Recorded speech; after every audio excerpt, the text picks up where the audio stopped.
warahmatullahi wabarakatuh.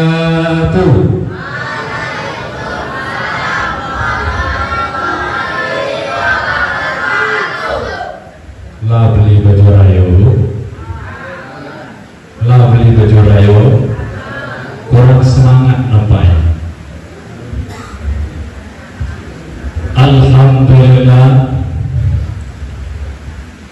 Alhamdulillahilladzi hadana linahtadiya laula an hadana Allah. Asyhadu an la ilaha illallah wahdahu la syarika lah. Wa asyhadu anna Muhammadan abduhu wa rasuluhu la nabiyya ba'da, amma ba'du. Bapak-bapak, ibu-ibu, pemuda-pemudi jamaah salat tarawih yang berbahagia,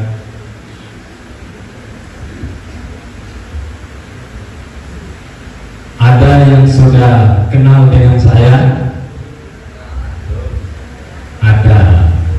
ada yang sudah pernah ketemu dengan saya, ya ada dalam mimpi, mungkin makan bersama dalam mimpi. Ada Bu? Ada, ada tangan di belakang. Ya, nama lengkap saya Muhammad Hidwin, SPDI, MPD, dan saya sudah mengabdikan diri di Kabupaten Mukomuko hampir seluruh masjid sampai ke Bantal sana. Saya berbagi ilmu, ya, menyampaikan apa yang telah diamanahkan oleh Allah. Ya, panggilannya Ustadz Edwin. Siapa dulu? Ya, kemudian pekerjaan sehari-hari bertugas sebagai guru agama SMA. Dulu bertugas di SMA 5, kemudian di Tanjung Mulia, kemudian sekarang bertugas di SMA 1 Mukomuko. Jadi mungkin itu sekitar selalu perkenalan kita. Boleh bertanya? Boleh Bu? Ya. Saya akan memberikan pertanyaan. Bagi ibu-ibu yang bisa menjawab, langsung saya berikan hadiah tunai malam ini juga. Setuju Bu? Setuju. Kurang yakin ini setujunya. Setuju Bu? Setuju. Ya, mau tahu hadiahnya apa? Ya, saya akan memberikan hadiah bagi ibu-ibu yang bisa menjawab pertanyaan saya. Hadiahnya, ya, luar biasa besar. Hadiahnya naik haji. Apa hadiahnya Bu? Naik haji bagi yang mampu. Naik haji bagi yang mampu. Kalau belum mampu gimana? Iya, tunggu tahun depan. Bu, di dunia ini apa yang paling besar? Boleh bingung? Apa Bu?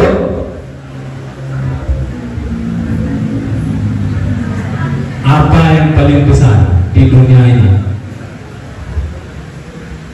Gak jadi dapat hadiah naik haji. Yang di depan, apa yang paling besar di dunia ini? Apa? Dosa, omongan, otak kecil orang Padang. Tapi bukan itu jawabannya. Apalagi sebelah kanan saya, apa yang paling besar di dunia ini? Ini sudah mulai berpikir ini. Ibu yang belakang, apa yang paling besar di dunia ini? Dosa.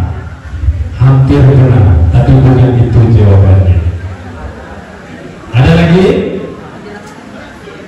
Ya, yang paling besar di dunia ini bukan gunung, bukan lautan, tapi yang paling besar adalah hawa nafsu. Apa itu? Hawa nafsu. Setiap manusia ingin hidup lebih lama. Setiap orang ingin menumpuk harta yang banyak untuk anak-anaknya. Setiap orang ingin menduduki jabatan yang cukup lama. Tapi kita harus ingat bahwa setiap nikmat Allah sudah ditentukan batas waktunya. Boleh jadi nikmat itu yang lebih dahulu meninggalkan kita, atau kita yang lebih dahulu meninggalkan nikmat itu. Manusia ingin menggenggam dunia, padahal dunia adalah hukuman bagi Adam alaihissalam. Manusia tidak akan pernah merasa puas sebelum kedua lubang hidungnya tertutup kapas. Manusia tidak akan pernah merasa cukup. Sudah punya istri satu, pingin punya istri dua. Sudah punya istri tua, pingin punya istri muda. Sudah punya istri yang kurus, pingin punya istri yang gemuk. Sudah punya istri yang rambutnya lurus, pingin punya istri yang rambutnya keriting. Sudah punya istri yang alim, pingin punya istri yang seksi.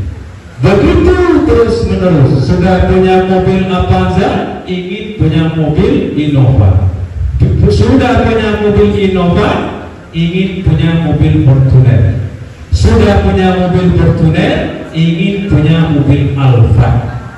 Manusia terus berlari mengejar kesenangan dunia, sampai-sampai dengan kesenangan dunia mereka lupa kebahagiaan akhirat. Betapa banyak orang yang melupakan akhirat karena dunia, lupa sholat karena dunia, lupa sedekah karena dunia, lupa haji karena dunia. Oleh sebab itu di dalam Al-Quran Allah Subhanahu wa Ta'ala berfirman, Afara'aita man ittakhadha ilahu hawahu.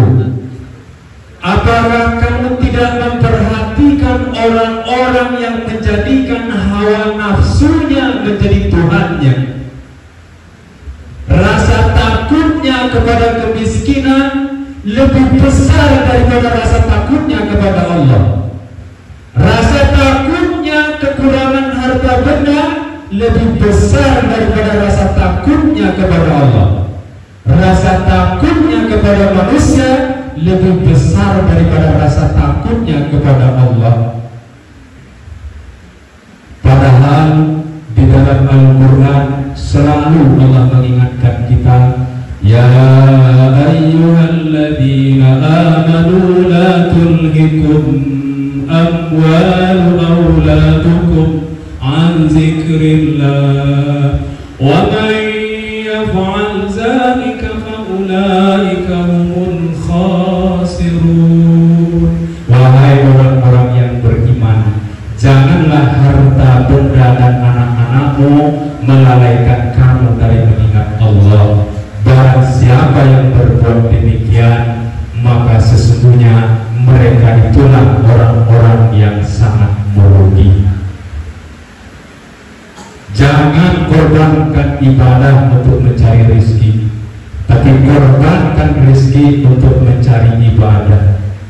Allah Subhanahu wa Ta'ala menjadikan kekayaan dan kemiskinan hanyalah sebagai ujian, untuk menguji siapakah di antara mereka yang paling baik amalnya.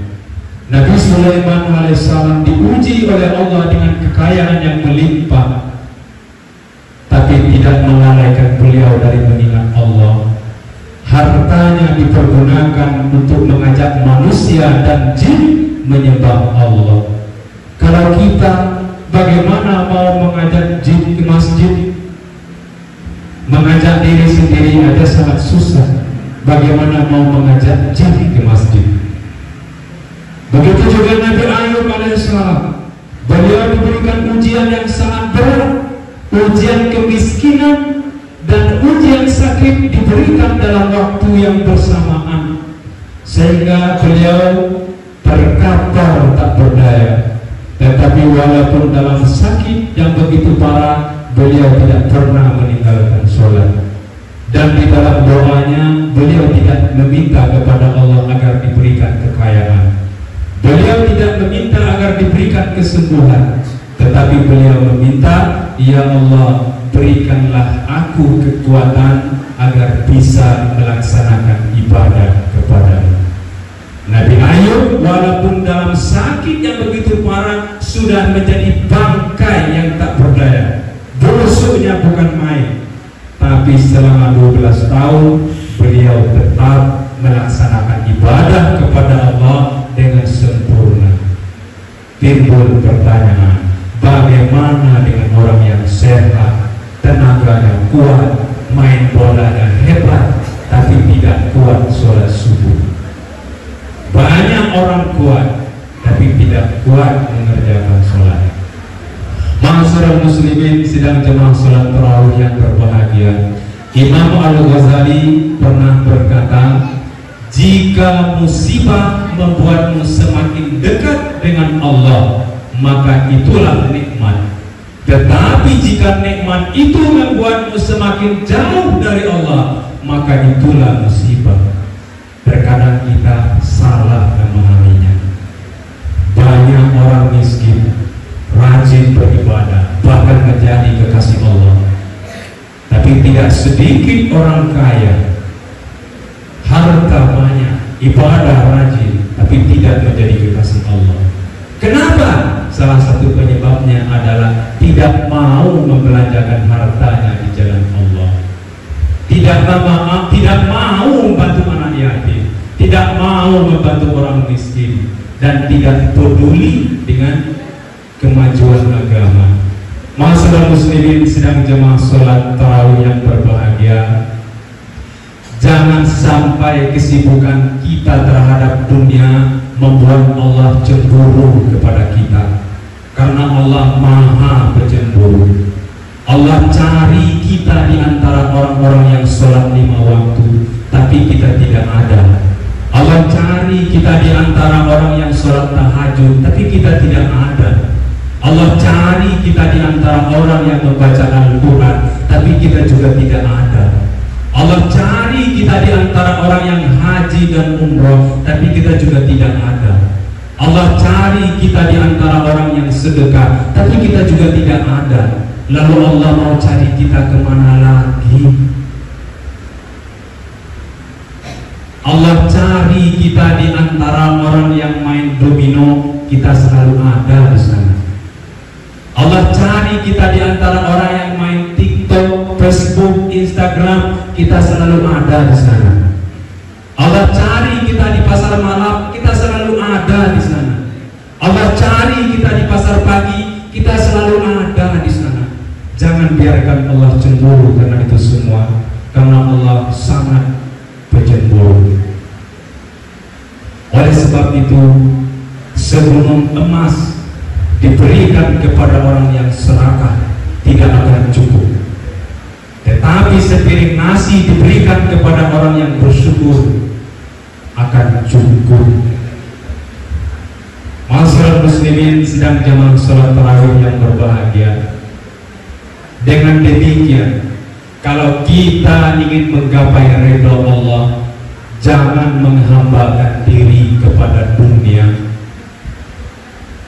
Menghambakan diri itu hanya kepada Allah, bukan kepada dunia. Dunia ini adalah sarana untuk mencapai kebahagiaan hidup akhirat nanti.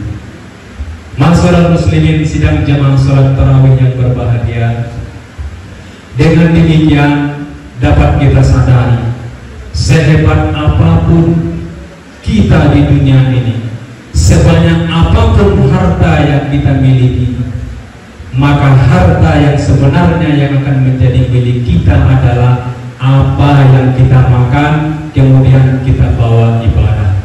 Apa yang kita pakai, kemudian kita bawa ibadah. kemudian apa yang kita sedekahkan kepada orang lain. Itulah harta yang sebenarnya yang akan menjadi milik kita. Selebihnya akan tinggal dan punah di dunia saja. Istri cantik yang kita sanjung-sanjung, anak yang kita bangga-banggakan, harta yang banyak yang kita idolakan, semuanya hanya akan menjadi kenangan. Nanti orang lain yang akan menggantungkan kain sarung di rumah kita. Istri kita akan diambil orang, rumah kita akan diambil orang, mobil kita akan diambil orang di saat kita sudah tiada. Lalu apa yang akan kita banggakan di hadapan Allah? Oleh sebab itu ada banyak jalan untuk menggapai ridho Allah. Kalau kita tidak bisa menggapainya dengan ibadah, dengan sholat, kita bisa menggapainya dengan membelanjakan harta kita di jalan Allah. Kalau tidak bisa dengan harta, kita bisa dengan menyantuni anak yatim.